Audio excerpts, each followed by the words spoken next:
عايز أكلمكم النهاردة عن حلاوة أمنا العذراء وفضايل أمنا العذراء. طبعا أمنا العذراء جنة من الفضايل، جنة مغلقة، ينبوع مختوم من الفضايل. لكن أكلمكم سريعا عن 3 فضايل في حياة أمنا العذراء بتبين حلاوتها، قد إيه هي جميلة وقد إيه هي ممكن نتعلم منها دروس كتيرة. ناخد 3 دروس أو 3 فضايل. أول فضيلة في أمنا العذراء باينة قوي هي فضيلة احتمال الكرامة. احتمال الكرامة مش احتمال الإهانة. احتمال الإهانة سهل، كون إن واحد يحتمل إهانة، ياما ناس كتير احتملوا إهانات، لكن هي احتملت الكرامة من غير ما تتكبر، من غير ما يحصل لها كبرياء. احتملت الكرامة. أكتر إنسانة في الدنيا جالها كرامة هي العذراء من النور. أكتر إنسانة في الدنيا جالها مدح هي العذراء من النور. ده الواحدة فينا لو واحدة ماشية في الشارع وواحد عاكسها، بس مجرد معاكسة يقول لها إيه الحلاوة دي ولا بتاع، بتمشي ويجي لها كبرياء، يقول لي أرض تهدم عليك قد أن الناس بتعاكسني. مجرد إن واحد بيمدح يجي لها كبرياء داخلي كده على طول. وإحنا برضو الواحد فينا لو أبونا مثلا قال كلمة حلوة واحد يمدحه يقول لك بس أرض تهدم عليك قد، يجي له على طول فكر كبرياء. أكتر إنسانة بقى مدحت ومش بس من بشر هي العذراء من النور. مدحت من الملائكة، من الملاك جبريل لما جالها، يجي لها الملاك رئيس الملائكة، يجي لها يقول لها السلام لك أيتها الممتلئة نعمة. السلام لك أيتها الممتلئة نعمة. ملاك بيمدح وهي ولا هنا، وهي ولا هنا. لما تروح لإليصابات دي ست كبارة عجوزة، مرات ابونا زكريا، ست كبيرة في السن، تمدحها وتقول لها من أين لي هذا أن تأتي أم رب إلي؟ أنا ما استاهلش إنك أنت تجيلي وأنت أم ربنا. والعذراء من النور تحتمل الكرامة ديت وتحول الكرامة إيه لربنا. أول لما تسمع الكرامة، أول لما سمعت الكلمة من إليصابات وقالت لها من أين لي هذا أن تأتي أم رب إلي، خدت المجد ليها؟ لا، حولته لمين؟ لربنا على طول. قالت تعظم نفس الرب وتبتهج روحي بالله مخلصي، لأن القدير صنع بي عظائم واسمه هو إيه؟ قدوس. فده اللي نتعلمه من العذراء. لما واحد يمتحنا على طول أقول المجد ليك إيه يا رب. في ناس ممكن تحتمل الإهانة لكن ما تقدرش تحتمل الكرامة. يعني مثلا واحد زي أبو مقار، عارفين القصة بتاعت أبو مقار لما اتهموه في واحدة بنت إنها خلفت منه، واتهموه ظلم، وطلعوا له والتلميذ بتاعه قال له الحق البلد كلها طالعة عشان هتضربك، لأنه اتهموك إنك أنت غلطت مع البنت. قال مش مهم، قعد مستني الناس، والناس طلعوا له أهنوه ضربوه وذلوه علشان هو غلط مع البنت، فاحتمل الإهانة دي كلها. بعد شوية لما البنت جت تولد، قعدت 4 أيام تولد وما كانتش عارفة تولد لأنها كانت متهمة ظلم. فقعدت يقولوا لها قولي الحقيقة في إيه؟ قالت لهم أنا ظلمت أبو مقار، مش هو اللي عمل فيا كده.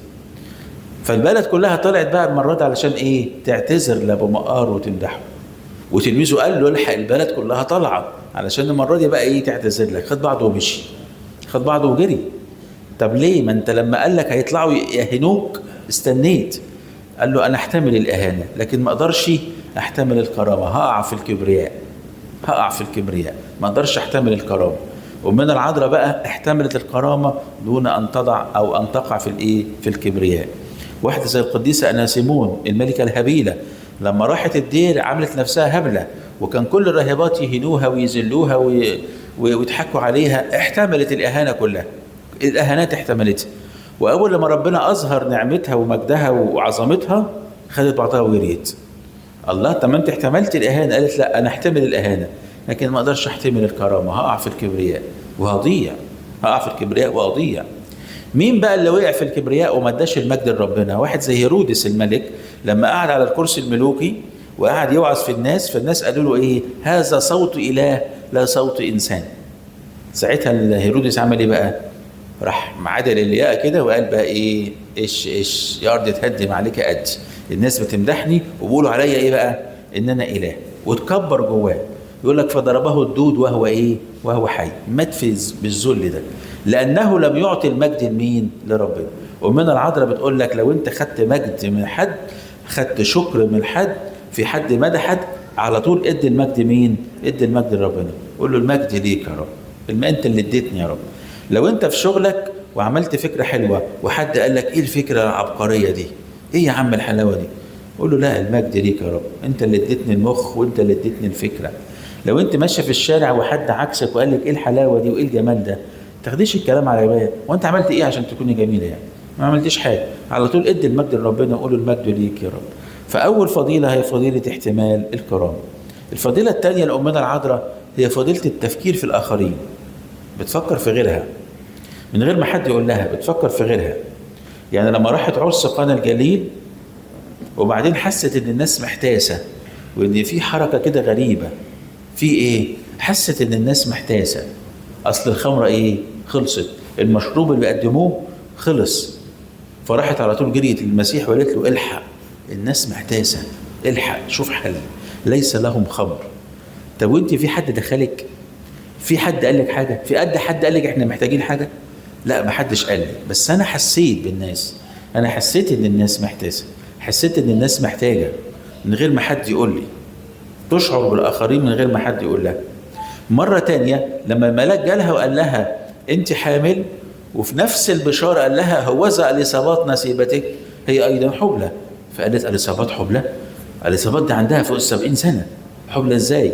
فطالما اليصابات حبلى يبقى لازم اروح اخدمها، لانها ست كبيره وحامل في السن ده تلاقيها مش قادره تخدم نفسها. فجريت على طول، بقول لك فاسرعت الى الجبال وذهبت مسرعه الى اليصابات. هو الملاك قال لك روحي لها؟ الملاك قال لك روحي اخدميها؟ لا، بس هي بتشعر بالايه؟ بالاخرين. حلاوه الانسان انه يشعر بغيره من غير ما حد يطلب منه، من غير ما حد يطلب منه. في بعض انواع من الناس، في نوع حلو من الناس لو طلبت منك طلب تقول لي من عينيا وتديهولي، ده حلو ده. بس في نوع تاني احلى، ان من غير ما اطلب منك الطلب تشعر بيا وتقول انت محتاج للحاجه الفلانيه. ومن العذراء بتعلمنا الحته دي، انها تشعر وتفكر في غيرها. كمان الفضيله الثالثه في حياه من العذراء انها امنت ان يتم ما قيل لها من قبل الرب. امنت ان يتم ما قيل لها من قبل الرب، امنت بكلام ربنا. اليصابات قالت لها كده طوبى للتي امنت ان يتم ما قيل لها من قبل الرب. يا بختك عشان انت صدقتي في كلام ربنا. طب هو في حد ما يصدقش في كلام ربنا؟ في حد ما يصدقش في كلام ربنا؟ في حد ما يصدقش. في ناس تصدق كلام ربنا وفي ناس ما تصدقش في كلام ربنا. يعني من الناس اللي صدقوا في كلام ربنا ابونا ابراهيم. ابونا ابراهيم ربنا اداله اسحاق، وبعدين قال له اسمع يا ابراهيم، اسحاق ده هيجي لك منه نسل هيبقى زي رمل البحر. ماشي يا ابراهيم؟ قال له ماشي يا رب. وعد تمام. بعد شويه قال له ابراهيم خد ابنك اسحاق اذبحه، كان لسه ما اتجوزش، خد ابنك اسحاق اذبحه. فقام ابراهيم على طول عشان يذبح ابنه. استنى بس يا عم ابراهيم، راح فين؟ انت تذبح الواد؟ قال لك هذبحه، ربنا قال لي كده. طب هو مش ربنا قال لك هتجيب منه نسل؟ قال لك انا واثق في كلام ربنا بان حتى لو ذبحته وهو ميت هيقدر يديني منه نسل، انا هروح اذبحه طالما ربنا قال. صدق في كلام ربنا خد ابنه اسحاق عشان يذبحه، وهو مصدق ان هيجي منه نسل سواء حي او ميت. فساعتها ربنا قال له علشان انت صدقت كلامي ونفذت كلامي وقطعت، انا هخليك مش اسمك ابرام، اسمك ابراهيم، اب لجمهور كتير. ففي ناس تصدق لكلام ربنا وفي ناس ما تصدقش. يعني زكريا الكاهن لما جاله الملاك رئيس الملائكه وقال له انت هتجيب يوحنا، قال له يوحنا ايه يا عم، انت هتضحك عليا؟ ده انا راجل كبير ومراتي كبيره، وايه انت هتضحك عليا ولا ايه؟ فرئيس الملائكه جبرائيل قال احنا هنهزر؟ ده انا جبرائيل الواقف امام الله. طب ايه رايك انت هتظل صامت لحد لما لحد لما تخلص. ففي ناس ما تصدقش كلام ربنا. وعلى فكره احنا من النوع اللي ما بيصدقش كلام ربنا. تعرفوا المعلومه دي؟ احنا من النوع اللي ما بيصدقش كلام ربنا. يا ريتنا زي العذراء مريم لما قال لها طوبى للتي امنت ان يتم ما قيل لها من قبل الرب. ربنا قال لنا كلام احنا مش مصدقين. ربنا قال لنا نقشتكم على كفي واحنا مش مصدقين. ربنا قال لنا ها انا معكم كل الايام والى انقضاء الدهر واحنا مش مصدقين. ربنا قال لك لا تخف انا معك واحنا مش مصدقين. ربنا قال لنا ما تشيلش هم بكره، لا تهتموا للغد انا مسؤول عنك. واحنا مش مصدقين، وانا خواف وشايل الهم وشايل الطين وعمال افكر في مستقبلي. يقول لك يا عم ربنا قال لك، انا مش مصدق ربنا ولا حاجه. يا ريتنا نصدق كلام الله ونصدق زي ما اتقال للعذراء، ونصدق زي ما قال للعذراء. لما ربنا بطلب طلبه من ربنا، ربنا يقول لك كما علت احكام الله، كما علت السماء على الارض علت احكام الله عن احكامكم. قول لربنا لتكن مشيئتك. انا ولا مصدق ربنا ولا مصدق مشيئته، انا عايز اللي في دماغي، والا ما ماليش الا دعوه بكلام ربنا. طوبى للتي امنت ان يتم ما قيل لها من قبل الرب. اذا فالعذراء من النور النهارده بتعلمنا 3 فضائل حلوه.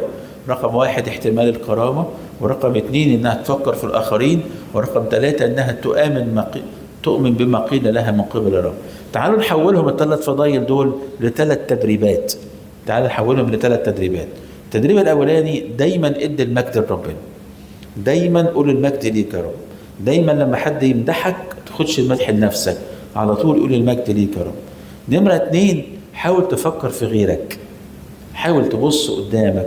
الدنيا بقت صعبة قوي، والدنيا بقت غلا قوي، والدنيا بقت وحشة قوي، والدنيا بقت مزنقة قوي على كل الناس. فبص حواليك في الدايرة اللي حواليك، دايرة اخواتك، دايرة اصحابك، دايرة معارفك، دايرة جيرانك. شوف حد محتاج حاجة ولا لا، واللي محتاج روح له من غير ما يقول لك ومن غير ما انت فكر في اعمل زي العذراء. نمرة 3، قوي نفسك بوعود ربنا، وقول يا رب انت وعدتني، ها انا معك، انا مصدق يا رب في كلامك. بركة امنا العذراء تكون معانا. لإلهنا المجد الدائم الى